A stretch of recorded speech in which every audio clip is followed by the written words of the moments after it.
You walk past the flower shops. You see the red displays, the heart-shaped boxes, the couples leaning into each other like the world depends on their closeness. And you feel nothing, not loneliness, not bitterness, just a quiet detachment, like watching a play you never auditioned for. People assume you're against love. They assume you're cynical or wounded or too proud to admit you want what everyone else has. But that's not it. You simply don't need a calendar to tell you when affection matters.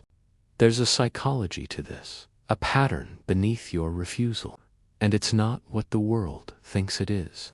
Let's start where most people misunderstand. They see someone who doesn't celebrate Valentine's Day and immediately construct a story. You're heartbroken, you're jaded, you're protecting yourself from disappointment. But research in relationship psychology suggests something different. Studies show that individuals who reject commercialized romantic traditions often score higher in internal locus of control. They believe their emotional experiences should be self-determined, not dictated by external pressures or social calendars. This isn't avoidance, it's autonomy. If this perspective resonates, you can support the video by liking it. For many, the discomfort with Valentine's Day begins in childhood. You watched adults perform love on schedule. Flowers arrived because the date demanded it, not because the feeling inspired it. You saw relationships maintained through ritual rather than genuine care. The subconscious mind, even in youth, begins cataloging patterns. It learns to distinguish between authentic emotion and social obligation. When affection becomes predictable, it stops feeling real. The brain craves spontaneity in connection. Neuroscience confirms this. Dopamine, the chemical associated with pleasure and bonding, spikes highest during unexpected moments of joy. A surprise gesture on a random Tuesday activates reward centers more powerfully than a scheduled display on February 14th. Your nervous system knows the difference between choreographed romance and organic intimacy. Some people don't celebrate because they understand that love, real love, doesn't wait for permission. It doesn't need a holiday to justify its existence. They've learned that the moments that matter most arrive unannounced. The hand that reaches for yours during a difficult silence. The text that says, "I'm thinking of you," on an ordinary morning. The laughter that breaks through tension without planning or performance. These moments hold weight precisely because they weren't manufactured. Comment authentic if this describes your experience. There's also the psychology of resistance to mass conformity. Social psychologists refer to this as anti-conformity bias. It's not rebellion for rebellion's sake. It's a protective mechanism developed by people who learned early that following the crowd often meant losing themselves. Perhaps you grew up in an environment where your preferences were dismissed, where fitting in required constant self-editing. Over time, your identity became defined by what you refused, not just what you accepted. Valentine's Day, with its universal expectations and identical gestures, feels like another demand to dissolve into sameness. To participate would mean abandoning the self-definition you fought to build. For others, the rejection is rooted in something deeper. Attachment theory offers insight here. Individuals with avoidant attachment styles often struggle with prescribed intimacy. It's not that they can't love, it's that love, when forced into a specific form, triggers their defenses.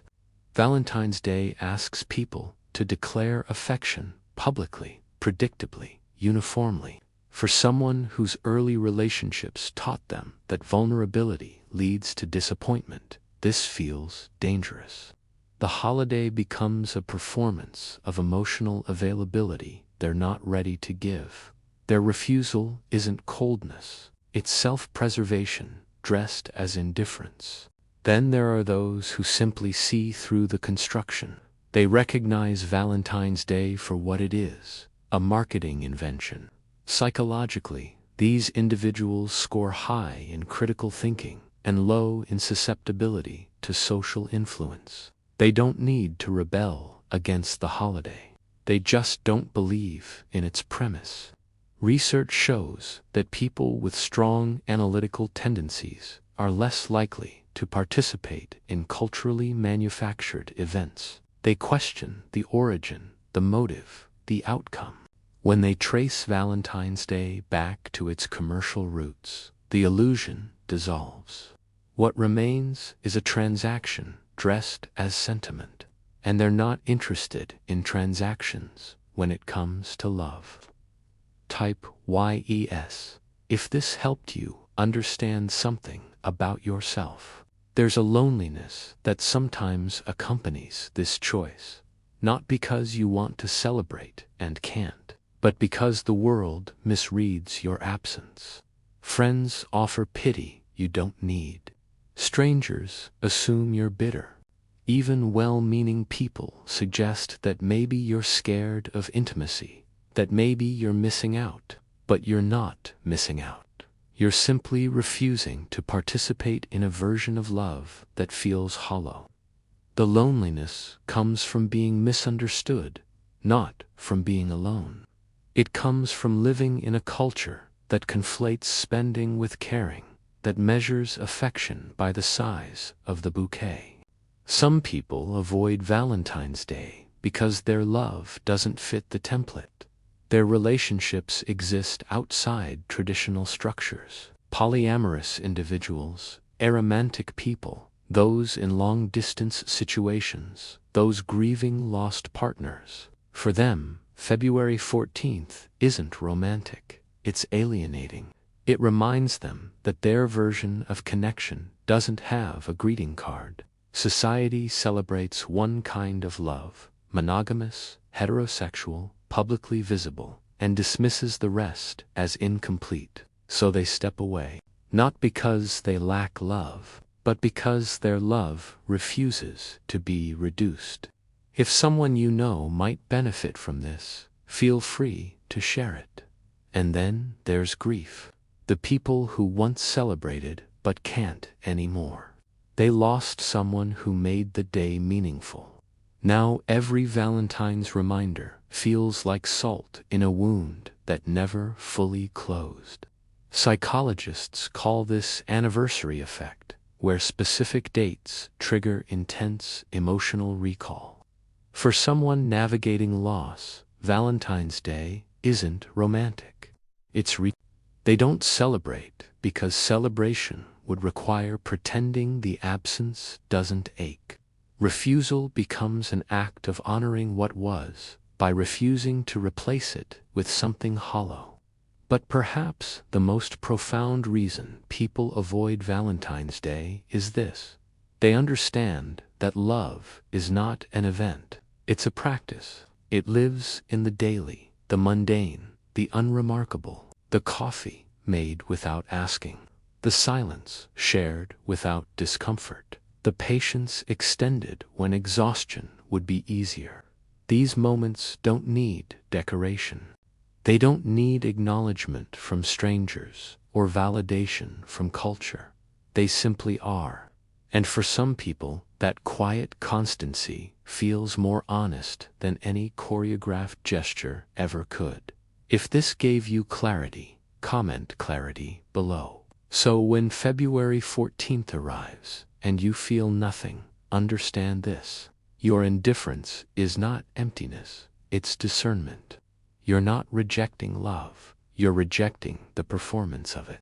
You're not broken or bitter. You're someone who learned that real affection doesn't arrive on schedule. It doesn't need a holiday to matter.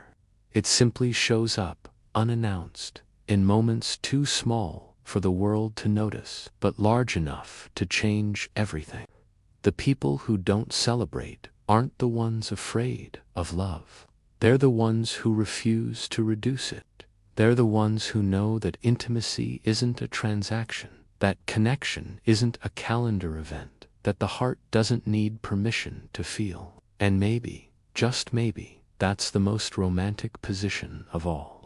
To love so deeply that you refuse to let commerce define it. To care so honestly that you won't perform it for an audience. To know that some things are too sacred to schedule. If this changed how you see yourself or others, like the video. And here's a question worth reflecting on.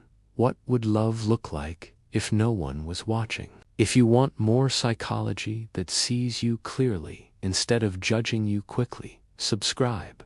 This channel exists for people who think deeply, feel intensely, and refuse to accept surface explanations for the complexity of being human.